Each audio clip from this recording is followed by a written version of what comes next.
Hello दोस्तों, हम लाए हैं आपके लिए एक नया टॉपिक। लेकिन इससे पहले मैं बता दूं, मैं लवली टीच विद लिटरेचर से ही हूं, लेकिन मेरा नया चैनल है यास्मीन विद लिटरेट। अब आपको मैं इसी में टॉपिक दूंगी। मेरा lovely teach with literature delete हो गया है। अगर कोशिश करूंगी वापस आ जाएगा तो ठीक, नहीं तो आप लोग प्लीज़ लाइक एंड सब्सक्राइब करें मेरे new channel Yasmeen with literate में। मैं आपके लिए लाई हूँ नया टॉपिक लैम्प्स का। इस लैम्प्स का जो टॉपिक है मैं दे रही हूँ, और लेट्स सी, आप देखिए इसको। Introduction. Hazlitt, Dickens and Charles Lamb are the three greatest personal and romantic essayists. Hazlitt और डिकेंस और चार्ल्स लैम्ब ये हैं रोमांटिक एसिस्ट हैं, ग्रेटेस्ट रोमांटिक एसिस्ट हैं 19th सेंचुरी के। Lamb undoubtedly in the greatest personal essayist not of England only but also of the whole world. जो Charles Lamb हैं वो ग्रेटेस्ट पर्सनल एसिस्ट इंग्लैंड के ही नहीं बल्कि पूरे वर्ल्ड के एसिस्ट हैं। But his collection of the essays entitled The Essays of Elia is undoubtedly the greatest book of personal essay in the world literature। जो उनका कलेक्शन एलिया है वो पूरे वर्ल्ड लिटरेचर में सबसे फेमस है। अकॉर्डिंग टू हक वाकर, उनके हक वाकर के शब्दों में, there is no other who has in a equal degree of the power of charm. वो इक्वी जो है हक वाकर के अनुसार इक्वल डिग्री है, उनका पावर ऑफ चार्म है। सेल्फ रिवेलेशन और autobiographical note. Lamb is the most personal of the all English assist. Lamb जो हैं मोस्ट पर्सनल एसिस्ट हैं इंग्लिश लिटरेचर के। Lamb like Montague the father of the essay is personal and autobiographical. Lamb Montague पसंद करते हैं और कहते हैं ये उनके अनुसार दी फादर ऑफ एसिस्ट हैं और इनका पर्सनल ऑटोबायोग्राफिकल है। मोंटेगो ने स्टेटमेंट दिया, I myself and the subject of my work.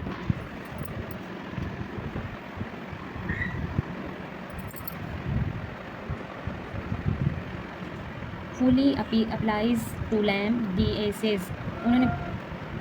essays of Elia reveal the personality of writer. These essays describe liking, disliking, parents, relatives, his childhood, his school days, his service life, friends and the life after retirement। जो एलिया एसे है उसमें इन्होंने उनकी personality के बारे में बताया है, उनकी लाइकिंग, डिसलाइकिंग, पेरेंट्स, रिलेटिव्स के बारे में, उनके चाइल्डहुड, उनके स्कूल के बारे में और सर्विस के बारे में, सर्विस के बाद रिटायरमेंट के बारे में उन्होंने बताया है। It is very much possible to write the whole biography of Lamb with the help of the essays and letters. Lamb की पॉसिबिलिटी के बारे में बताया है, पूरे बायोग्राफी के बारे में, लैम्ब के बारे। इनफैक्ट अ क्रिटिक नेम्ड मार्पार्गो has made such an attempt. इनकी जो क्रिटिक जो थे उनका नाम मार्पार्गो था और उसके बारे में भी बताया गया है।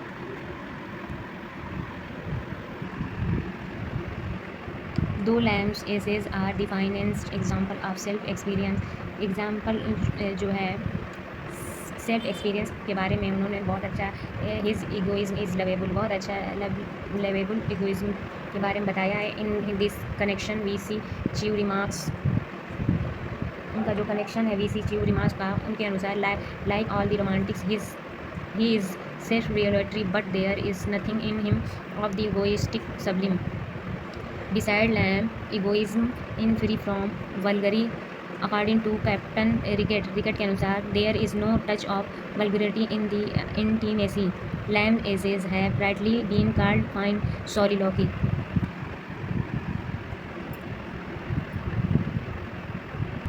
The dawn of familiarity. Lamb contribution to English essays is that his change the formal essay into familiar essays. Lamb का जो कंट्रीब्यूशन था इंग्लिश एसे में वो फॉर्मल था और फैमिलियर भी था। अकॉर्डिंग टू कैप्टन रिकेट के अनुसार, never was any man more intimate in print. He talks to the readers like a friend and established intimacy with them. In this essay, we find addressed to the reader and dear readers. This note of intimacy makes him very pleasing. उन्होंने intimacy के बारे में भी बहुत कुछ बताया है। No didacticism. Bacon called his essays counsels. Bacon के अनुसार वो सभ्य और सिविल मोरल एसिस्ट है। In the 18th century, Steele and Addison made essays an instrument of moral reformation. वो 18th सेंचुरी के जो एडिशन जो थे और इंस्ट्रूमेंट ऑफ मोरल रिफॉर्मेशन, वो उनके एडिशन के बाद। लेकिन लैम्ब जो थे, Lamb essays are free from didacticism. उन्होंने एसेज को एकदम फ्री कर दिया। और डिडिक्शन के मामले में according to Cazamian, Lamb is not a moralist, not a psychologist. Lamb जो है ना मोरलिस्ट थे, ना ही साइकोलॉजिस्ट थे। His object is not research, analysis और confession. He is above all an artist. He has no aim save the reader's pleasures and his own. उनके अनुसार एक एम सिर्फ था उनका, जो रीडर्स को अच्छे से बताना और अपने ऊपर सब कुछ एसेस के ज़रिए सभी को बताना। अच्छा दोस्तों, अगर आप स्टूडेंट, आपको ये टॉपिक अच्छी लगी तो please like and share subscribe करें। अगर आपको कोई और टॉपिक चाहिए प्लीज़ हमें आप कमेंट बॉक्स में कमेंट्स करके आप प्लीज़ हमें जो टॉपिक चाहिए उस पर कमेंट कीजिए, हम आपको प्रोवाइड कराएंगे। प्लीज़ आप इस चैनल को लाइक एंड सब्सक्राइब कीजिए। Okay bye.